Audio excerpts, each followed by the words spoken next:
Hello, नमस्ते दोस्तों। आज कुछ पेनी स्टॉक के बारे में मैं आपसे डिस्कस करना चाहूँगा, लेकिन ये केवल एक एजुकेशन पर्पस से मैं वीडियो बना रहा हूँ।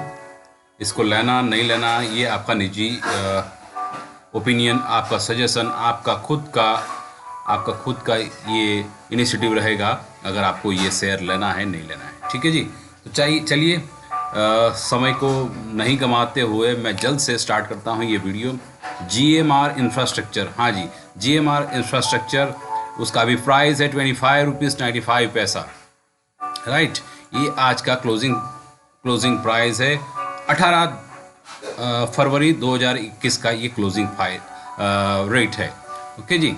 अभी ये इंडस्ट्रीज़ है कंस्ट्रक्शन और इंजीनियरिंग के।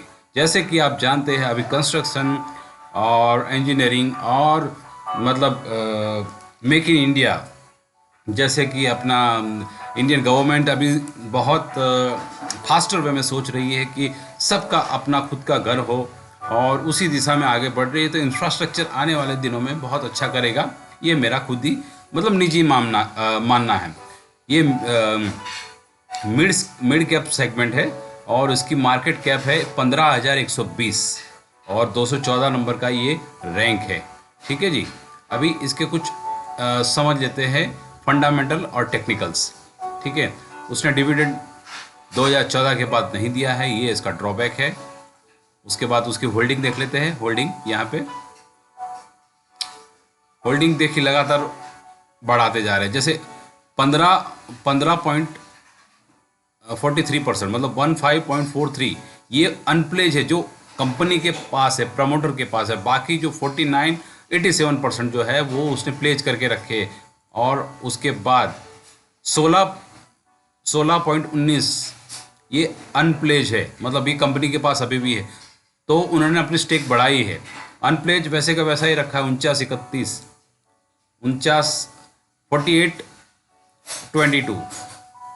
ये अनप्लेज है, और 17.29 ये अनप्लेज है। देखिए यहाँ पे 16 था, अभी 17 है। अभी वापस देख लेते हैं। अभी 19% से भी ज़्यादा प्रमोटर ने अपनी होल्डिंग बढ़ाई है। और जो प्लेज है 48, पहले जो था 48, उसके सामने 4% जैसा उसने कम किया है। तो ये एक अच्छी साइन है। कोई भी कंपनी के प्रमोटर अपनी होल्डिंग या अपनी स्टेक बढ़ाते हैं तो वो अपने आप में एक बहुत अच्छी चीज़ है। ठीक है जी। अभी म्यूचुअल फंड की होल्डिंग 50.5 थी मार्च 2020 में। जून में 64.64 हुआ, सितंबर में वापस 0.50 हुआ, और दिसंबर में भी 0.46। यहाँ पे थोड़ी सी म्यूचुअल फंड वालों ने कमी की है। लेकिन फॉरेन इंस्टीट्यूट्स 21.66, 22% के आसपास। देखिए ये मार्च 2020, मतलब मार्च 2020 में 20 ऑलमोस्ट 21% थी, वापस बढ़ाई 20.74। देखिए 21% की सितंबर में, और दिसंबर में 21.66, मतलब ऑलमोस्ट 22%। ये बहुत अच्छी साइन है। रिटेल आपके और मेरे जैसे लोगों ने ऑलमोस्ट 13% की यहाँ पर होल्डिंग है। तो ये अपने आप में बहुत आने वाली एक बोल सकते हैं, जैसे कि ये रेट को एक नए लेवल पे जाने के लिए ये तैयारी में है। और ये देख लेते हैं शेयर पीयर्स, मतलब कंपैरिजन देख लेते हैं इसकी पीयर्स कंपैरिजन। जीएमआर इंफ्रास्ट्रक्चर, उसकी पी -644 है। लार्सन एंड टुब्रो LNT 22 से भी ज़्यादा है। कीसी इंटरनेशनल 19 से भी ज़्यादा है। और दिलीप बिल्डकॉन वो 21% की 21 पी रेशियो है। जबकि पीबी रेशियो जीएमआर इंफ्रास्ट्रक्चर का सबसे ज़्यादा है। ये बहुत अच्छी बात है। 706 में ऑलमोस्ट 71 का पीबी है। जबकि लार्सन एंड टुब्रो का 271, 397 और 234 है। ये बहुत कमज़ोर है यहाँ पे। तो ये जीएमआर इंफ्रास्ट्रक्चर का पीबी बहुत स्ट्रांग है। ये एक पॉजिटिव पॉइंट हो सकता है। अभी फटाफट देख लेते हैं उसके फाइनेंशियल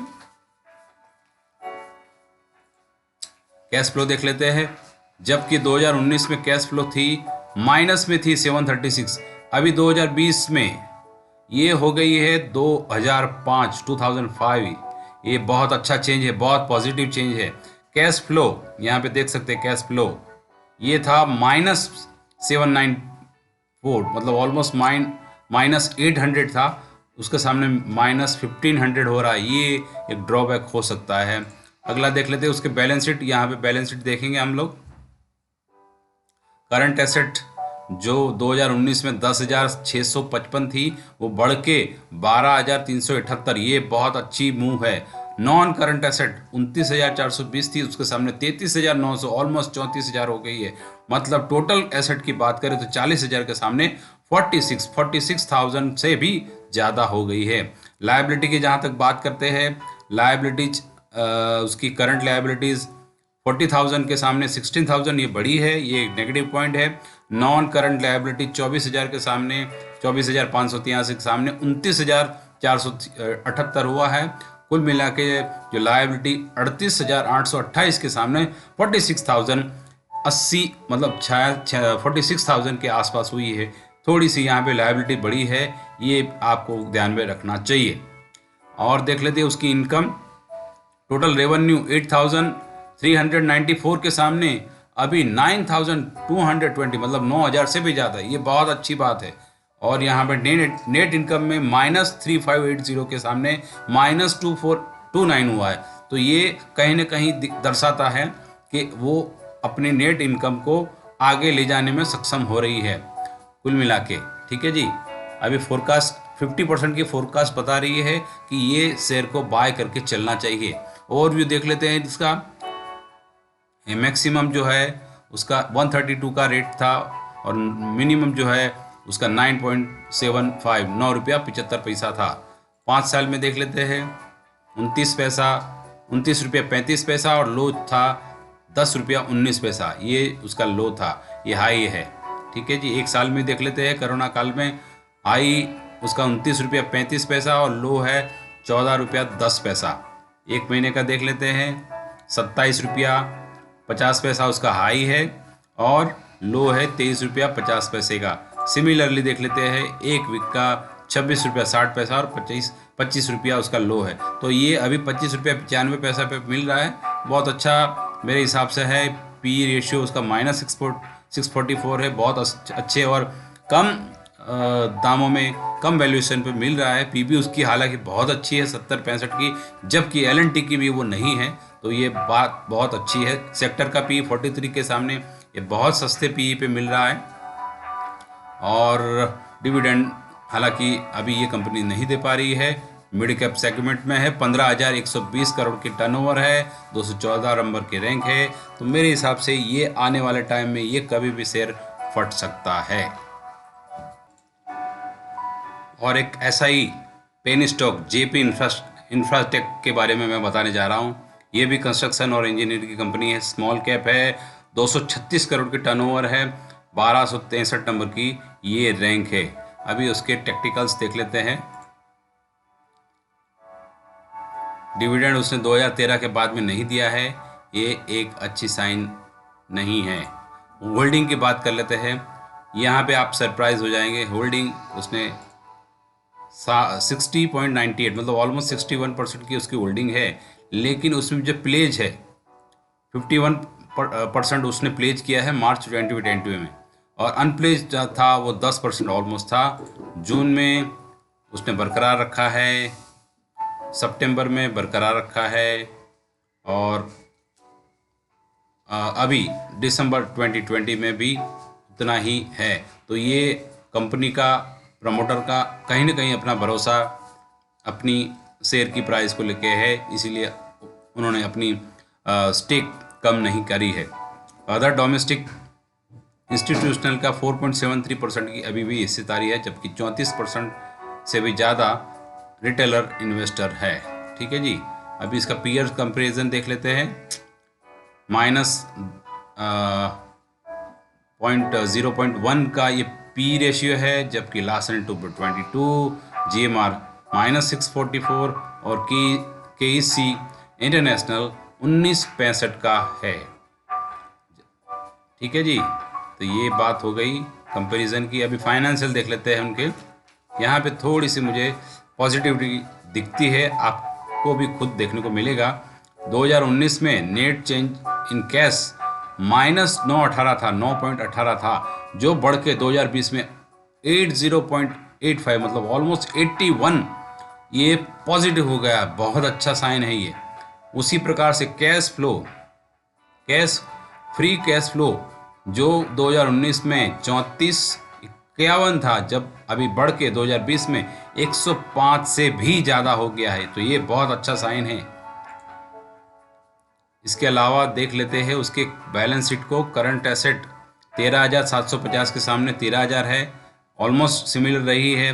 नॉन करंट एसेट 11,000 के सामने 10,800, मतलब ऑलमोस्ट वो भी और टोटल एसेट की बात करें 24,800 के सामने 23,900, मतलब कुल मिला के थोड़ा सा अंतर हुआ है, ज़्यादा उतना डिफ्रेंशिएट नहीं है।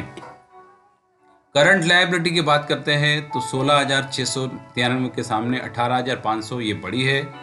नॉन करंट लायबिलिटी 7,339 के सामने 6,783, मतलब ये उन्होंने थोड़ा सा कम किया है, ये बहुत अच्छी बात है। 24,000 के सामने 25,000, मतलब ऑलमोस्ट सिमिलर लायबिलिटी रही है। अभी इनकम की बात कर लेते हैं। मेन जो टॉपिक है, देखिए 2019 में टोटल रेवेन्यू थी 1613 के सामने 2020 में 1,882, मतलब बहुत अच्छा यहाँ पे मूव है, ये पॉजिटिविटी की तरफ जा रहा है। और नेट इनकम जो 2019 में -1400 थी, वो भी बढ़ के होगी -2200, मतलब ये भी थोड़ा सा आपको डिसअपॉइंट करेगा, लेकिन फिर भी मेरे हिसाब से ये स्टॉक में कभी भी बड़ा मूव आ सकता है। देखिए तो देखिए, एक महीने के अब सबसे लो में है 1 रुपया 70 पैसा में, और उसका जो हाई है 2 रुपये 4 पैसा है, तो 2 रुपये 4 पैसा तो कभी भी जा सकता है। अभी उसके लो पे खड़ा है, राइट। उसका मैक्सिमम देख लेते हैं। मैक्सिमम उसका 100 रुपया गया था, ठीक है जी, और मिनिमम है 40 पैसा। तो खोने के लिए आपके पास ज़्यादा नहीं है, लेकिन अगर ये कुछ अच्छा हो गया कंपनी में, जैसे आपने फिगर्स देखे, तो आने वाला टाइम कंपनी के लिए बहुत अच्छा है। आपने मेरा वीडियो देखा, उसके लिए आपका बहुत बहुत धन्यवाद। Thank you very much.